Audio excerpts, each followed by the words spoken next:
Moi si j'étais breton, je m'appellerais Yvonique, j'habiterais à Pont-Aven et je boirais du chouchen. Moi si j'étais breton, je m'appellerais Yvonique, j'habiterais à Pont-Aven et je boirais du chouchen. J'aurais un ciré jaune, des bottes en caoutchouc, je mangerais des galettes et je boirais de la godinette. J'aurais un ciré jaune, des bottes en caoutchouc, je mangerais des galettes et je boirais de la godinette. Et je lève mon verre à Morlaix, à Quiberon, et je trinque à Lorient, à Ouessant, à Crozon. Je me rince le gosier à l'Agnol, à Paimpol et je bois du...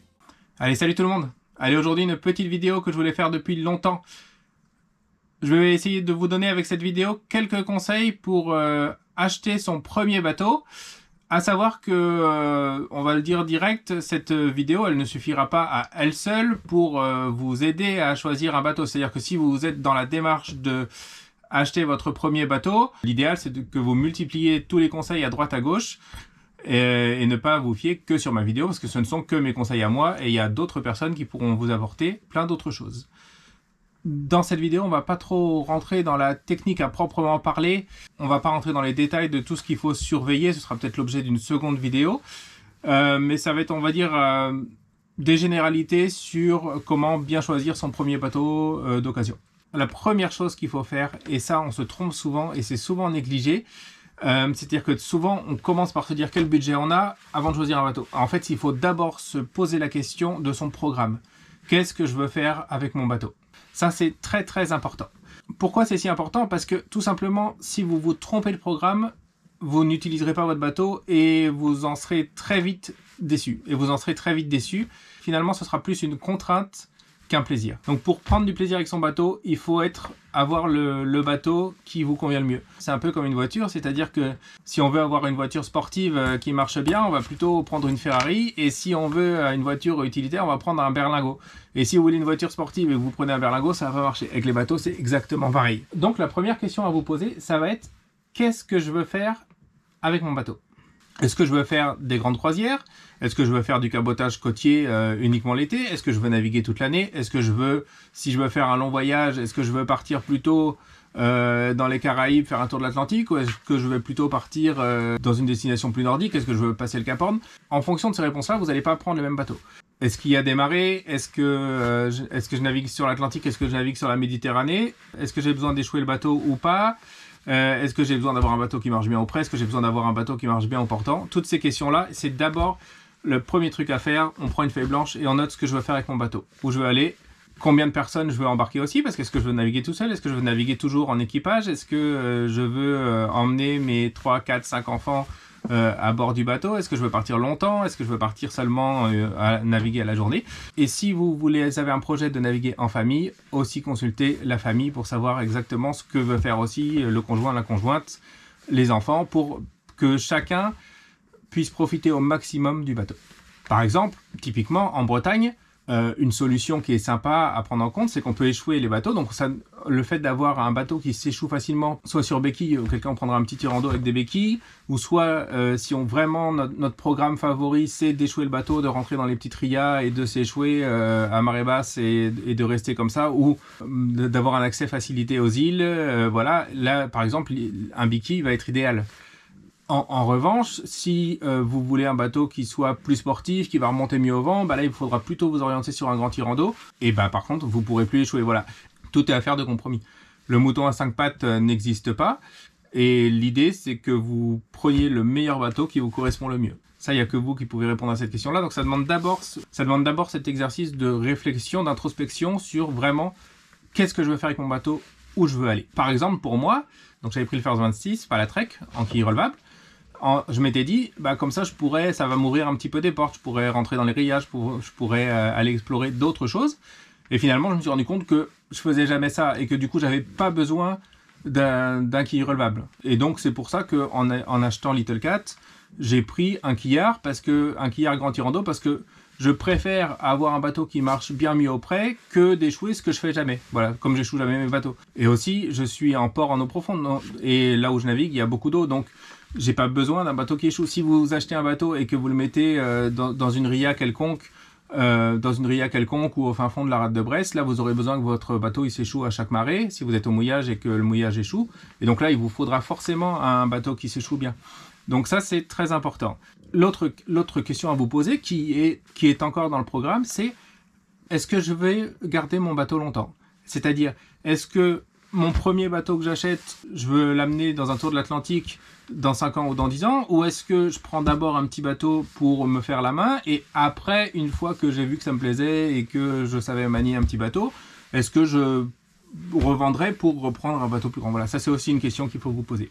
Donc c'est le premier truc, l'importance du programme. Et ça c'est très très très important.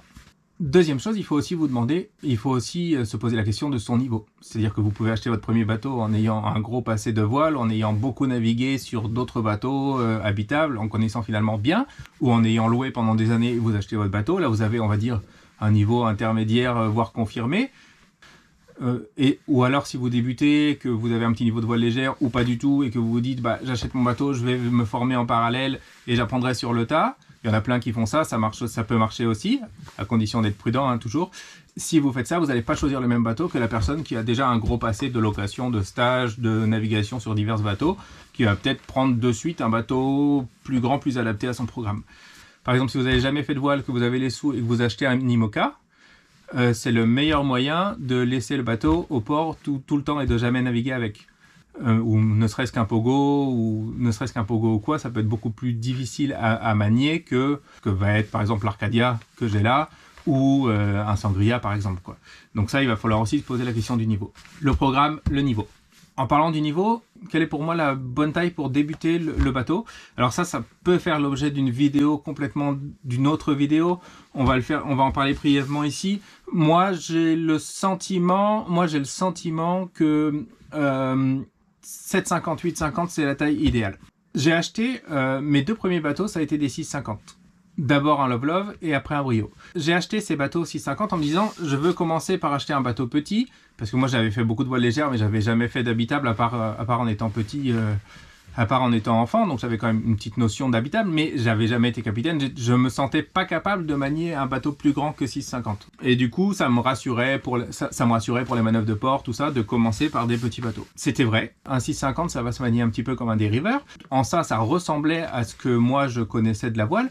Par contre, c'est aussi beaucoup plus sympa pour les manœuvres de port. Quand on se loupe un petit peu, on peut avec la main facilement s'en sortir, ce qu'on peut pas faire avec un bateau de 15 mètres. Donc ça me rassurait de commencer par ça. Mais je me suis très vite rendu compte que finalement, c'était pas si bien que ça, parce que dès que le vent montait un petit peu, donc dès qu'on approche avec un 6,50, en tout cas ceux que j'avais, de 15-20 nœuds, ça devient très sportif et c'était finalement plus sécurisant, je m'en suis rendu compte après, par exemple, de naviguer sur le Sangria. C'est-à-dire que quand ça monte, on le sent moins. Et c'est encore plus vrai sur un bateau de 15-20 mètres. C'est-à-dire qu'un bateau de 15-20 mètres à 25 nœuds, il bouge pas. Alors qu'un 6,50, on est déjà proche de ses limites de navigation. On peut naviguer avec plus, mais en étant débutant sur un petit bateau, c'est vrai que sur un bateau léger, c'est différent. Et la deuxième chose aussi, je me suis rendu compte que c'était pas tout à fait adapté à mon programme parce que je souhaitais aller un petit peu plus loin. Par exemple, traverser la Manche, aller en Espagne, c'est des choses que je comptais faire à terme. Et donc, je me suis rendu compte très vite que le 6,50, c'était une taille un peu limite pour quand le vent montait, ou pour aller loin, ou pour prendre la mer aussi, pour prendre de la mer aussi. C'est-à-dire qu'à partir du Noul, de 1,50 mètres, ça commence à vraiment taper, à être vraiment pas agréable et à être finalement plus difficile à manier qu'un bateau un petit peu plus grand. Donc c'est pour ça, on va dire que sur mes 2 premiers bateaux, ça me rassurait de prendre petit, mais je pense que j'aurais pu commencer directement par un bateau de 7,50, 8,50 qui soit cool. Ça encore une fois, c'est mon avis perso. Il y en a qui préféreront commencer avec un 10-11 mètres et il y en a qui veulent pas prendre au-delà de 6,50. Voilà. Moi, j'ai commencé comme ça. En étant passé sur le Sangria après, je me suis dit, j'aurais pu finalement commencer directement avec ça. Ouais, et si vous me demandez du coup quel bateau est le plus adapté pour commencer, franchement avec tous les bateaux que j'ai essayé, que j'ai eu ou sur lesquels j'ai navigué, franchement le Sangria, le Fantasia, c'est 2 excellents bateaux pour débuter, et en plus ils peuvent permettre d'aller quand même plus loin, ils peuvent quand même permettre aussi de faire de la mer, tout ça, donc pour moi c'est 2 excellents bateaux pour débuter, Sangria, Fantasia. Il y en a d'autres, mais comme je les connais pas tous, je vais pas raconter n'importe quoi, je parle que des bateaux que je connais. C'est pour ça que, encore une fois, cette vidéo, elle n'est en soi pas suffisante pour vous décider. Il faudra que vous alliez chercher d'autres informations ailleurs. Alors, ensuite, en troisième point, forcément, c'est celui qu'on a tendance à placer en priorité, mais en fait, c'est celui qui vient, et vous l'avez compris, en 3e position, c'est le budget. Et le budget, forcément, c'est un poste qui est important pour soi, parce que c'est un poste qui est qui est important, puisque bah, forcément, avoir un bateau, ça coûte de l'argent. Pas forcément à l'achat, parce qu'à l'achat, ça reste des sommes qui sont très mesurées sur des vieux bateaux d'occasion des années 80, 70. Un Sangria, ça coûte... on en trouve à 4-5 000 €, on en trouve même moins cher. Un Love Love, moi, mon Love Love, je l'avais acheté 800 €, mon premier bateau. Donc, on trouve des bateaux qui sont pas excessifs. Et par contre, il faut bien avoir en tête que un refit, ça coûte cher, et que l'entretien d'un bateau, ça coûte cher aussi. C'est-à-dire que ça, c'est une erreur que moi j'ai commise aussi sur certains bateaux. Par exemple, je me suis focalisé sur un prix d'achat qui était assez bas en ne pensant pas tout ce qu'allait me coûter le refit à faire après. C'est-à-dire que par exemple, quand on achète un bateau, une coque, même en bon état, parce que j'ai toujours acheté des bateaux en bon état, quand on achète un bateau, mettons à 1000 ou 2000 € et qu'il faut changer les voiles, faire un entretien sur le moteur, éventuellement le gréement courant, éventuellement le gréement dormant, tout ça, on peut vite tripler, quadrupler le prix du bateau et y passer beaucoup de temps en bricolage. Moi, ça me dérange pas, j'adore bricoler sur le bateau. En revanche, si on manque un petit peu de temps ou d'argent, il vaut mieux, par exemple, il vaut mieux acheter le bateau qui va être à 5 ou 10 000 € déjà avec les voiles changées, le moteur fait, le gréement changé, plutôt qu'un bateau qui va coûter 1000 ou 2000 € et qui va avoir tout ça à changer. Là on peut arriver à 10-12 000 € facilement de frais sur une année ou deux supplémentaires. Et plus le bateau est grand, et plus ça coûte cher. Voilà, ça c'est logique. Pareil, il faut aussi penser qu'il va falloir beaucoup bricoler et qu'il va falloir développer des connaissances dans plein de domaines si on veut limiter les coûts. Bien sûr, si on a un budget illimité et qu'on fait tout faire par un chantier, forcément, il n'y a pas besoin de savoir bricoler, mais par contre, ça coûte vraiment, vraiment, vraiment beaucoup de sous. Un autre point important, ça va être la place de port. Où mettre le bateau. Ici à Brest, honnêtement, il y a des places assez facilement de port. On en trouve dans les... Là, les délais doivent être à 6 mois, 1 an. Moi, j'ai jamais attendu plus de 3 mois pour mettre un bateau au port. Donc, bon... Il existe en Bretagne aussi énormément de petits ports de mouillage où il y a de la place et qui coûtent beaucoup moins cher. Il y a certes des contraintes, c'est-à-dire que il faut l'hiverner tous les ans, il faut une annexe. Voilà, c'est pas aussi confortable qu'au port. Mais en Bretagne, on a la chance de pouvoir de mettre son bateau pas cher et surtout de pouvoir le mettre. Il y a plein d'endroits en Bretagne Sud notamment, mais surtout en Méditerranée, où il y a les délais pour les places de port, ils sont super longs et c'est super cher. Donc ça, c'est un truc à prendre en compte aussi. Si vous voulez vraiment naviguer, là, il faudra plutôt partir sur du voilier transportable que vous pourrez mettre chez vous, plutôt que d'acheter un quillard que vous n'allez pas pouvoir stationner dans un port, quoi. Un autre point à prendre en compte aussi, on en a un petit peu parlé, mais c'est le budget d'entretien et de refitting. C'est-à-dire que il y a un adage qui dit petit bateau, petit souci, mais c'est bien vrai. C'est-à-dire que plus le bateau va être conséquent, plus le bateau va être grand, plus il va coûter cher, à la fois en place de port, en frais de grutage, en frais d'anti-fouling, mais il va aussi coûter cher en refitting, où chaque fois qu'il y aura une pièce à changer, il faudra mettre plus cher. Un moteur hors-bord de 6 chevaux, même à changer, ça coûte pas très cher, alors qu'un moteur de 40 chevaux inboard diesel, on va tomber sur des prix, main-d'œuvre comprise, qui vont être de 15-20 000 €, alors qu'un moteur hors-bord, on en trouve à 1 000 €.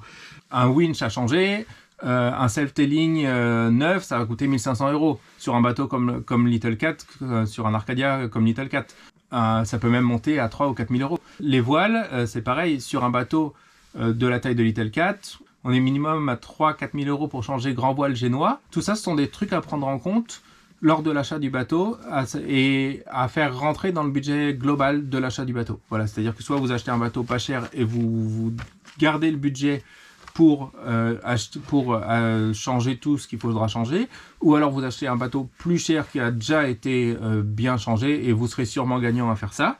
Dans tous les cas, il faut, quand vous achetez un bateau, avoir le budget d'entretien, c'est-à-dire les frais courants que vous mettrez obligatoirement tous les ans, c'est-à-dire c'est les anti-fouling, les 3 bricoles à faire, les vidanges, tout ça qu'il y a à faire, on va dire tous les ans naturellement sur un bateau.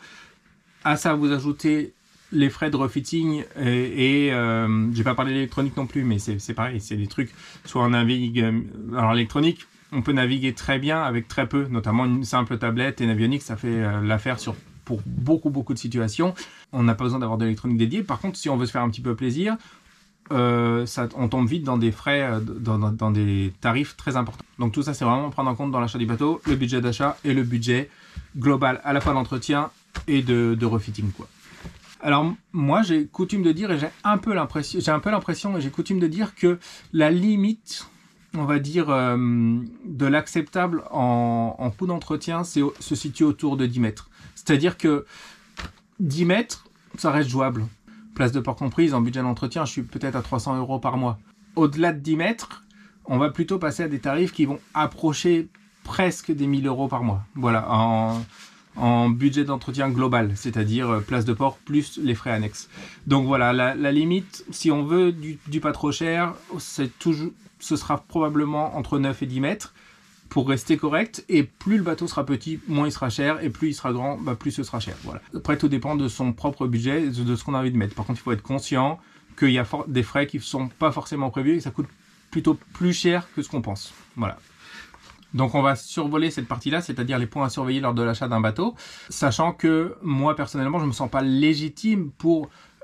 même si j'ai acheté plusieurs bateaux d'occasion, je me sens pas légitime pour faire une expertise d'un bateau d'occasion. Donc, j'ai pas les compétences techniques. Donc, si jamais, au moment de l'achat d'un bateau, il faudra sûrement que vous ayez trouvé d'autres informations que ce que je vais vous dire là, plus techniques et plus poussées pour vous aider dans votre choix.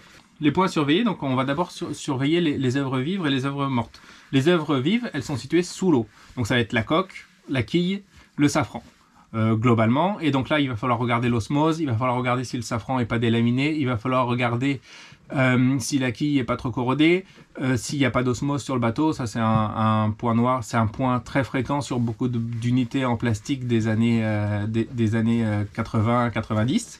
S'il y a un anti-fouling à faire, si le bateau a été globalement entretenu, s'il y a des points mous sous la coque, bon bref, il y a beaucoup de choses à surveiller sous la coque. Il y a les œuvres mortes aussi à surveiller, donc c'est toute la coque en fait qui est hors d'eau.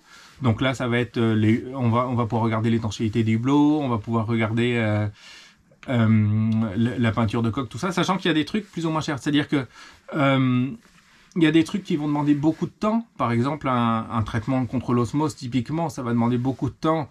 Et on va pas pouvoir naviguer avec le bateau pendant très longtemps, mais par contre c'est pas excessif si on le fait soi-même, c'est pas des choses qui sont comme de sabler une coque ou comme de sabler une coque. Refaire un safran par exemple, ça va être à mon sens un peu plus technique, en tout cas trop pour moi, et du coup c'est quelque chose que moi je devrais faire ça, un safran, alors que refaire une quille, ça c'est quelque chose qui est dans mes cordes. Donc pour moi, un safran va être beaucoup plus cher à changer que refaire une quille, sabler une quille, quoi. Mais ça, c'est pareil, c'est typiquement par rapport à mes compétences à moi.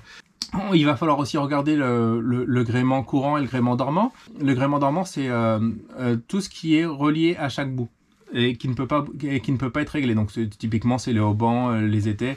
Le pataran, on dit que c'est du gréement dormant, mais comme on peut le régler, ça se discute. Mais bon, ça c'est chipoté. Mais en gros, tout ça, ça va être aussi pareil, des postes qui sont quand même assez chers. J'avais changé un étai sur le Sangria.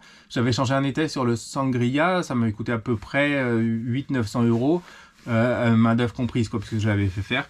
Donc tout ça, il va falloir regarder que les haubans soient pas détoronnés, qu'ils soient en bon état.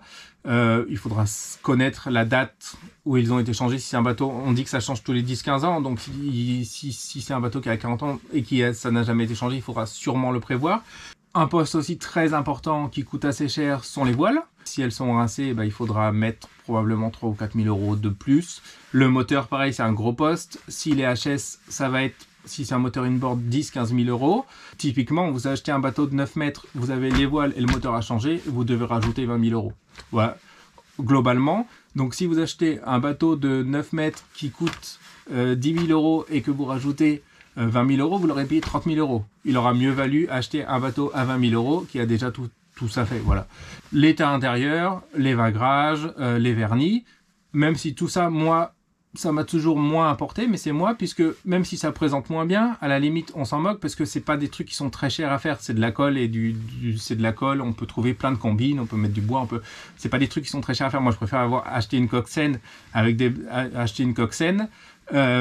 des bonnes voiles et un bon moteur, et devoir refaire un petit peu de bricole à l'intérieur. Mais bon, tout ça c'est propre à chacun. Si jamais vous en êtes là, vous voulez franchir le pas pour acheter votre bateau d'occasion et que vous n'y connaissez pas grand-chose, l'idéal, c'est soit de faire une expertise. Alors, l'expertise sur un bateau ancien et pas cher, à mon sens, ça n'a pas grand intérêt, une expertise par un professionnel, hein, parce que l'expertise va coûter globalement le prix du bateau. J'estime, et c'est ma façon de penser, que sur un bateau si peu cher, il y a une forme de pari, et c'est pas forcément intelligent de mettre de l'argent dans une expertise. Ça peut rassurer, mais c'est pas forcément intelligent. Par contre, sur un bateau qui va coûter, mettons à partir de 20 000 euros, 15-20 000 euros, là oui, ça va valoir le coup puisque l'expertise va être beaucoup moins chère que le prix du bateau, puisque l'expertise reste toujours à peu près le même prix. Ça peut être rassurant, et si jamais vous souhaitez pas faire d'expertise mais que vous y connaissez rien, ça vaut le coup quand même de faire une expertise, on va dire amateur, c'est-à-dire de vous faire aider par quelqu'un qui connaît bien, qui sait les points à surveiller, qui saura vous dire au moins, bah ça c'est pas bon, ça c'est bon, ça il faut le changer, ça il faut pas le changer, ça peut attendre, ça doit être changé maintenant, et de pouvoir budgéter en gros combien va vous coûter l'achat du bateau, plus les frais éventuels à faire. Voilà. Ça peut aussi permettre de trouver quelque chose qui serait vraiment rédhibitoire lors de l'achat. Quelqu'un qui a des connaissances en mécanique, s'il voit qu'un moteur est serré, qu'il ne prend pas ses tours, ou qu'il y a un turbo qui est HS, tout ça, c'est des choses qu'on peut déceler, même sans être un expert. Et tout ça, ça peut être, voilà, ça peut faire dire, même si le moteur tourne bien et qu'on sent qu'il ne prend pas ses tours, qu'il y a des problèmes de compression, tout ça, ça peut être quelque chose qui pour vous est rédhibitoire et vous passez à autre chose, vous passez à un autre bateau. Voilà. L'expertise, bah, si vous avez le budget, vous pouvez la faire, ça n'a pas d'importance. Mais à minima, vous faire aider de quelqu'un qui connaît un petit peu et qui saura regarder les points importants. C'est la fin de cette vidéo qui est un petit peu longue, je le concède, mais c'est vrai que j'avais envie de la faire. Voilà, c'est mes quelques petits conseils à moi pour faire son choix dans un bateau d'occasion et ce qu'il faut regarder en priorité. C'est juste par rapport à ma propre expérience et les petites erreurs que j'ai pu commettre, notamment par exemple le Brio que j'ai acheté, bah, j'avais pas vu, le safran était délaminé, j'avais pas du tout fait attention.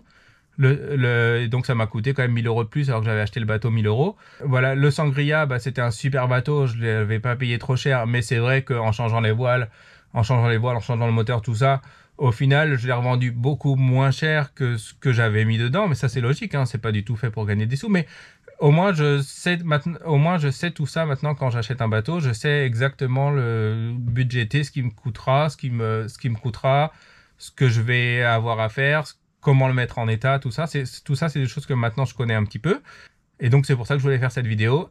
Encore une fois, si vous souhaitez vraiment acheter votre premier bateau, n'hésitez pas à aller voir d'autres supports, demander à beaucoup de gens, et l'idée c'est de ne pas se tromper.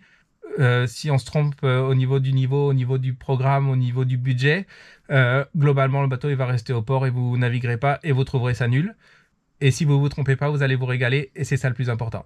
Allez, salut tout le monde, à la prochaine!